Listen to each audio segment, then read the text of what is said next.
A very nice complex number questions with a twist in the end. And so okay, just make sure you do your algebra correctly, expand it, and then you write something like this in the Cartesian form. And here they ask you to write these two numbers in polar form. Well, there's no harm in showing that how you get the arguments and also the modulus, and you end up with these two polar form of these two numbers.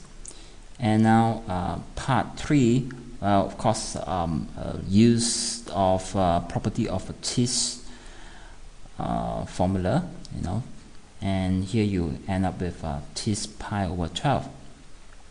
Okay, and so the reason they ask you to do this is that, well, in part C they ask you to find the exact values of cosine pi over 12 and sine pi over 12. So all you need to do is compare your answers in part A and B. You end up with these two. Just nice, right? And in part D, okay, use of De Moivre theorem, the usual thing, right? Expressing the complex number in polar form. Use of De Moivre theorem. You should actually mention where you use De Moivre theorem, and then by choosing the right number of the parameter, and you end up with 4 answers. Okay, just nice. And the last part is where it gets interesting. Okay, now I'll talk about the answers first, or rather solutions, right? And the models of difference of z1 and z2 is 2. Okay, notice that I use Pythagoras here. I'll explain later on why this is so.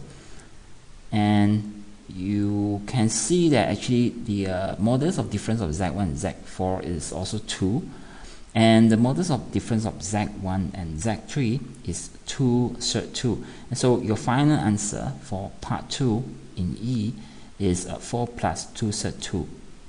The question is why this is so. And notice that here they actually ask you to use the diagram, so I suggest that you do use the diagram. And let me do something like this. Now notice that this is actually, well, z2 is actually a point, but imagine that this is like a directed segment from the origin to the point z2. So what I want to do is I'm going to copy this. Okay, put it here. You can draw this as your diagram. This is actually what they want you to do. And you probably realize now this is something like your z2, or rather negative z2. And therefore, this directed segment here, this one here, is therefore z1 minus z2. And it is now clear why we use Pythagoras theorem in part 1. Because this is actually a right angle triangle, and so the length of this hypotenuse is, by using Pythagoras, the length of this square plus the length of this square, of course, the square root of it. So that's why you end up with this particular formula, or the use of the formula in this way. And similarly, for the difference of z1 and z4, I would suggest that you actually draw this, and then you draw this, and then here I use P. So in fact, actually I'm trying to say this point is P, and then here I try to say this is Q. That's why when you look at the solution later you get it. And then so this is actually z1 minus z4.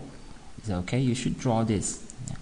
Now finally, z1 minus z3. Now z3 is actually pointing to this direction, means that z1 minus z3 is a directed segment starting from z1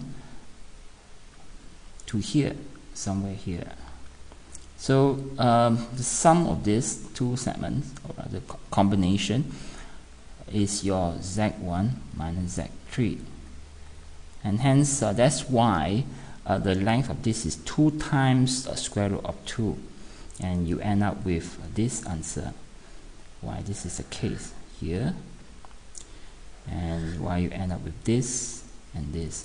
And Hope you work on the other videos, and all the best.